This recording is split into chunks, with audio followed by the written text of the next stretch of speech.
4 দিন আগে কাজ শুরু করা এক তরুণী, আর তার হাতে মামের জীবন শেষ। মোহাম্মদপুরের এই জোড়া হত্যাকাণ্ড এখন পুরো দেশকে নাড়া দিচ্ছে। গত 8 ডিসেম্বর সকালে মোহাম্মদপুরের শাহজাহান রোডের একটি ফ্ল্যাটে লায়লা আফরোজ এবং তার 15 বছরের মেয়ে নাফিসাকে ছুরিকাঘাতে হত্যা অবস্থায় পাওয়া যায়। ওই সময় বাসায় কেবল গৃহকর্মী আয়েশা উপস্থিত ছিল। সিসিটিভি ফুটেজে দেখা যায় সকাল 7:51 সে বাসায় ঢোকে এবং হত্যার পর নাফিসার স্কুল ড্রেস পরে সকাল 9:35 পালিয়ে যায়।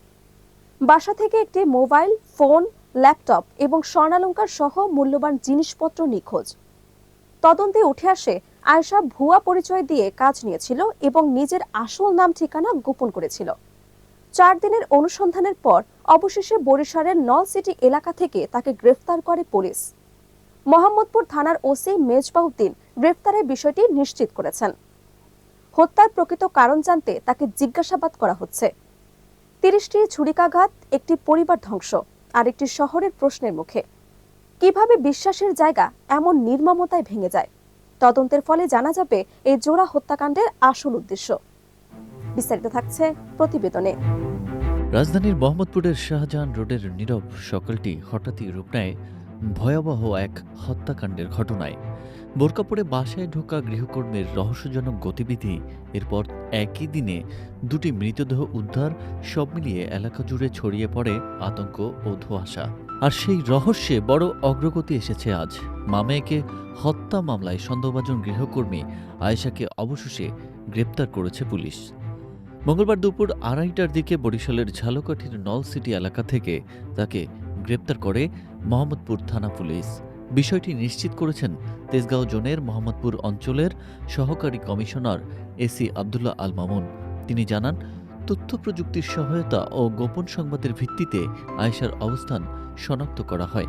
ঘটনার পর তিনি আত্মীয়ের বাসায় আত্মগোপনে ছিলেন বলে ধারণা করা হয়। এর আগে সোমবার সকালে শাহজাহান রোডের একটি বহুতল ভবনের নিজ বাসা থেকে লায়লা আফরোজ ও তার মেয়ে নাফিসা আউয়াল বিনতে আজিজের মরদেহ উদ্ধার করে পুলিশ। ঘটনার পর গৃহকর্তা এমজেড আজিজুল ইসলাম অজ্ঞাতনামা আসামি করে মামলা দায়ের করেন, যেখানে গৃহকর্মী আয়েশার প্রতি সন্দেহ প্রকাশ করা হয়। তদন্তে উঠে আসে সিসিটিভির গুরুত্বপূর্ণ ফুটেজ। সকাল 7:51 আয়েশাকে বোরকা পরে লিফটে উঠে বাসায় যেতে দেখা যায়, আর 9:35 তাকে দেখা যায় সম্পূর্ণ ভিন্ন চেহারায়, মুখে মাস্ক, কাঁধে ব্যাগ, পরনে স্কুল ড্রেস। এভাবে তিনি বাসা থেকে বের হয়ে যান। মাত্র 4 দিন আগে ওই বাসায় কাজ শুরু করেছিলেন আয়েশা, যা তদন্তে আরও প্রশ্ন তৈরি করেছে। ডিএমপি জানায়, রাজধানীতে গৃহকর্মী নিয়োগের ক্ষেত্রে আইডি কার্ড, ছবি ও পূর্ণ ঠিকানা সংগ্রহ এবং প্রয়োজনে থানায় নিবন্ধন করা অত্যন্ত গুরুত্বপূর্ণ। এ ধরনের ঘটনা প্রতিরোধে সচেতনতা জরুরি। মামের মৃত্যুর ঘটনায় পুরো এলাকায় শোক ও আতঙ্ক ছড়িয়ে পড়েছে। পুলিশ বলছে, আয়েশাকে জিজ্ঞাসাবাদে ঘটনার আসল কারণ ও পরিকল্পনা সম্পর্কে গুরুত্বপূর্ণ তথ্য মিলতে পারে। মৃত্যুর সঠিক কারণ জানতে ফরেনসিক রিপোর্টের অপেক্ষা করছে পুলিশ।